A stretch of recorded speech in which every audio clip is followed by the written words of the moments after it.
પધારો પધારો મારા બ્લોગમાં એટલે કે મારા વિડીયોમાં. ગુડ મોર્નિંગ, જય માતાજીને જય શ્રી કૃષ્ણ. હું સુરેખા પરમાર તમારા બધાનું આખા ગામના પોઝિટિવ વાળા સવારના મોર્નિંગ અને મજાનું સ્વાગત મારા વિડીયો.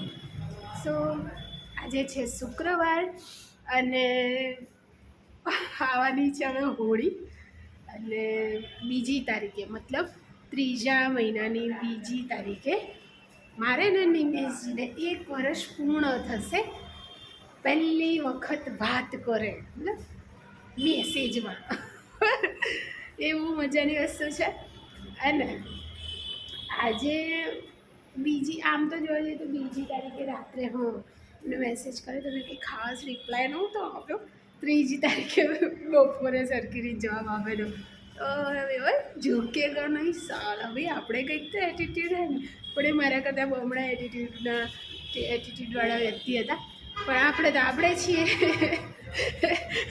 એમને મારા શું કહેવાય, એટીટ્યૂડ કરતાં મારી સાદગી વધારે પસંદ આવી, અને હવે એ થઈ ગયા છે મારા જીવનસાથી. એટલે હું હવે થઈ ગઈ છે એમને દાદા, મતલબ ડોન. સો બસ આવી ગઈ છે જીવનની વાતો. કાલે મારો ફાઇનલ, જે પરમ દિવસે મારો MRI હતો, ફાઇનલ મારો આમ જોઈએ તો છેલ્લો રિપોર્ટ આવી ગયો છે. અને ખબર નહીં બહાર જવાનું બની ગયું, પણ તમે જુઓ પેલા વ્હાઈટ અને ગુલાબી ફૂલો. અહીંયા રહીને બી વિડીયો બનાવવામાં બી એટલી બધી મજા નહીં આવતી જેટલી આવી જોઈએ, કારણ કે અહીંયા છે નકરી મને સિગારેટની સ્મેલ આવે. એક છોટું અમારે ચાય આપવા આવે છે, છોકરો છે. અમારા ભત્રીજાથી બી નાનો દેખાય છે, અને આ છે 18 વર્ષનો. મારો ભત્રીજો છે મતલબ 14 વર્ષનો, અને એ છે 18 વર્ષનો. સો વાતાવરણ છે મજાનું, તો આપણે બહાર જ નીકળી જઈએ. અમારા પાનનો ગલ્લો છે જ્યાં બધા પીતા હોય છે છાના સિગારેટ, બરાબર. બહુ દિવસ થયા છે તો હું તમને બતાવી દઉં. આવાળા જે અમારા ઓફિસવાળા છે ગુલાબી ફૂલ, અને આ છે વ્હાઈટ ફૂલ. સો યાર આની બ્યુટી કંઈક ઓર જ છે, તમે જઈ શકો છો. હાય બસ, બાકી તો બસ જીવન ચાલે છે, પ્રભુની દયા છે. જો આ આ આ આ બે આમ તો અમને અવાજ કહેવાય કાર્યો પેલો સીડી ઉપર સૂતો છે, અને આ બે અહીંયા ફરે છે. અને આ ફૂલોની મોજ નીકળી ગઈ છે, કેમ કે અહીંયા આગ સળગાવે એના કારણેથી એ ફૂલો બધા આમ બિચારા કમ રહી જાય.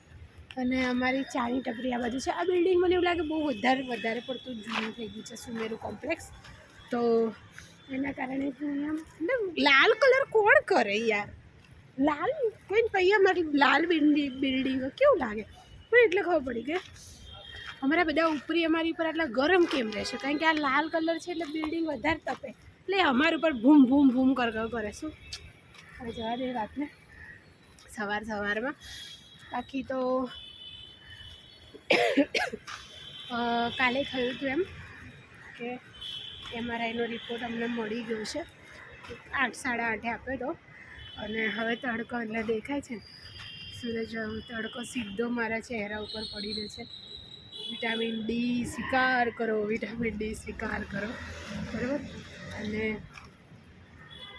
કાલનો જે મારો લાસ્ટ રિપોર્ટ ફાઇનલ હતો, લાસ્ટ ટાઈમ કહી દઉં કે આવી ગયો છે, સારો જ આવ્યો છે. બહુ ખરાબ નહીં આવ્યો, જેટલું અમે 100% વિચાર્યું હતું એટલો ખરાબ નહીં આવ્યો. 80% જ આવ્યો છે, 20% તો સારો જ આવ્યો છે. હવે ટ્રીટમેન્ટ શરૂ થઈ જશે. મારો વારો હોય છે સોમવાર ગુરુવારે. સો એટલા માટે 1 મિનિટ સો વિડીયો એટલે અટકાવ્યો તો અમારા સાહેબ આવી ગયા હતા. જોકે આજે તો હું ને અમે બંને વહેલા આવ્યા છીએ 15 મિનિટ, એટલે વાંધો નહીં, કારણ કે હું નહીં ચાહતી કે ઓફિસ ટાઈમમાં બધા જીવનના અખતરા થાય. અને બસ જો સીધો તડકો મારા ચહેરા ઉપર પડી રહ્યો છે. તો વિટામિન ડી સેવન કરીએ, વિટામિન ડી સેવન કરો. આવું તમારે થાય યાર. આમ તો વાત સાચી છે કે તમે તડકામાં રહો તો તમને વિટામિન ડી મળે, પણ હું એક એવો અઘરો નંગ છું કે હું તો જે આ સવારના કૂણા નંગમાં રહું તો એના મને મતલબ અસર થઈ જાય. જેમ કે હું મારી સ્કિનને થોડી બી સાચવું અથવા શરીરને થોડી બી સાચવું તો એટલું સરસ એ ખીલી ઉઠે, સરસ પરિણામ આપે. એવી જ રીતે હું થોડું ધ્યાન ના આપું, થોડા દિવસ જય અંબે કરું તો બગડી પણ એટલું જ જાય, મતલબ ડબલ બગડી જાય એવું ગણી લો. બાકી લોકો જે મને જોવે, હું વિડીયો બનાવતી મારા હાથમાં સ્ટેન્ડ હોય અને લોકો જે જોવે એ વાળા રિએક્શન મને વધારે ગમે. અને મને એવું થાય કે હું એકવાર આવી રીતના પબ્લિકમાં જઈને વિડીયો બનાવું એકદમ આમ ધૂમમાં. તો એ દિવસ હવે જલ્દી આવશે, કારણ કે ટૂંક સમયમાં આપણે એ જ કરવાનું છે, બરાબર. કારણ કે ગમે કેટલાક કામ કરવા મને ગમે એટલા માટે. અને બીજું એ કે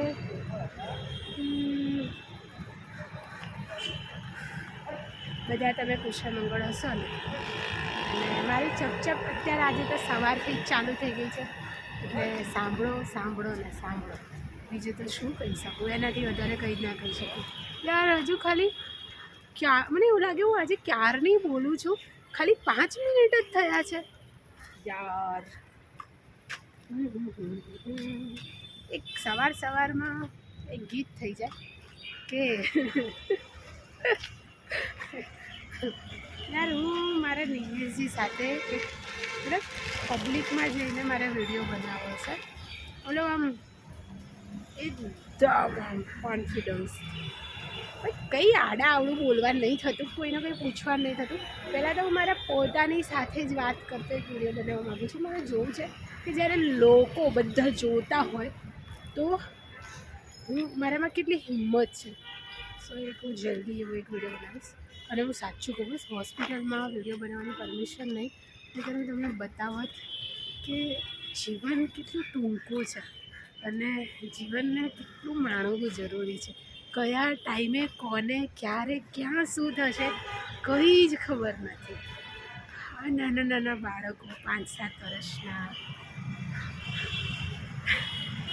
12-15 વર્ષની દીકરીઓ, 22-23 વર્ષની લગ્ન કરવાનો થોડો સમય બાકી હોય એવી દીકરીઓ, એવા દીકરા, એક ભણીને એક અલગ આશા એમની, ને ક્યાં બીમારીઓ આવી જાય. એક એવો બાપ જેની ઉપર આખા ઘરની જવાબદારી છે અને ક્યાં એ દવાખાનામાં બેઠો છે, નાકોમાં ગળોમાં પાઇપો લગાવી. ક્યાં એ માં જેને એના બાળકોને રોટલા કરીને દે અને ઘરનું કામ કરવાનું, ક્યાં એને પેટમાં ગાંઠ આવી ગઈ છે ને એ બેઠી છે દવાખાનામાં લાવી. ક્યાં એ ગરડામાં બાપ કે એક માળા પકડીને હરીનું નામ લેવાનું છે અને એ બેઠા છે દવાખાનામાં. તો જીવન બહુ ટૂંકું છે અને પ્રભુએ આ જે મજાનું શરીર આપ્યું છે ને એ તો સાચવું જ, પણ એ કેટલીક વસ્તુ લખેલી જ છે. એનામાં નથી ખાવાનું, કંઈ બહારનું ખાવાના હવાના પાણીથી ફરક પડે છે. કેટલીક વસ્તુ પ્રભુડાએ લખી મોકલી છે કે આ સમય તમારા જીવનમાં આવવાનો જ છે. એમાંનું એક જીવતો જાગતો નંગ હું છું. કેમ કે મારા શરીરમાં જેટલી બી વસ્તુ અત્યારે ચાલી રહી છે એ જેનેટિક કહે છે. જો કે મારી 3 પેઢીઓ સુધી તો અત્યારે મને ખબર છે જે જીવતા જાગતા નંગો બધા છે અમારા ખતરનાક, એમાંથી કોઈને આ નથી, કોઈને નહીં, XYZ કોઈને નહીં, અને એમાંનું હું એક નંગ નીકળી છું. તો મતલબ હશે શક્યતા પણ કંઈ નહીં, પ્રભુની દયા છે, આશીર્વાદ છે અને જીવન ચાલી રહ્યું છે. બાકી તો બસ જીવન બહુ ટૂંકું છે, મજાનું જીવન. મને તમને કોઈને નથી ખબર કે આવનારા પળોમાં શું થવાનું છે.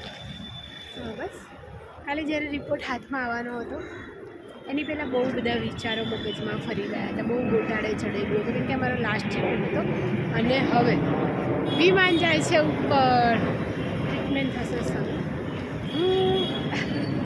હું સાચું કહું છું, બહુ જ હિંમત ભેગી કરી રહી છું કે હું પહેલા દિવસની મારી જે ટ્રીટમેન્ટ થાય ત્યારથી લઈને હું ફરી વાર મજાની તાજીમાં દરેક કીટાણુ રહિત શરીર સાથે ઊભી થઉં ત્યાં સુધીનો મારો સફર હું આ સોશિયલ મીડિયામાં સાચવીને રાખું, જેથી એનો 1, 2, 3 ફાયદા છે. પહેલો એ કે મારી યાદો રહેશે, બીજો એ કે મારું એક સર્કલ બનશે, ત્રીજો એ કે મને ખુશી મળશે ને મારું મન હળવું થઈ જશે, બરાબર. મારે ટાઈમ થઈ ગયો છે તો 9:30 થાય એટલે ઓફિસમાં જવું પડે ને તો બસ હું જાઉં છું. સીડીઓ જ હું લિફ્ટમાં જ જવા માગું છું. હમણાં તો એટલી આળસુ થઈ ગઈ ને એટલે 3 વાર સીડીઓ ચડતી હતી, એ ચડવાનું બંધ કરી નાખ્યું છે. તો બસ જીવન મજાનું છે, માણો અને મસ્ત રહો, બરાબર. પણ હા, મને વચમાં એવું હતું કે મને કોઈથી શીખવા ગીલા કશું જ નથી. પણ ના, જ્યારે ડૉક્ટર મને 1-2 વાર એવું કીધું 8-9 મહિના લેટ પડી ગયા, 8-9 મહિના લેટ પડી ગયા, તો એ 8-9 મહિનામાં જે પરિસ્થિતિઓ સર્જાઈ હતી અને જે લોકો એના કારણ હતા એમને મને કંઈક કહેવાનું મન થાય પણ પછી નહીં કહેતી હું. કંઈ નહીં, છો અહીંયા પાછળ કેટલું મસ્ત લાગે. હો ટેન. સૌ ચલો મળીએ સાંજે. મારી ચપચાપ તો બંધ નહીં થાય ક્યારે. ચાલો, જય માતાજી ને જય શ્રી કૃષ્ણ. મળીએ આપણે.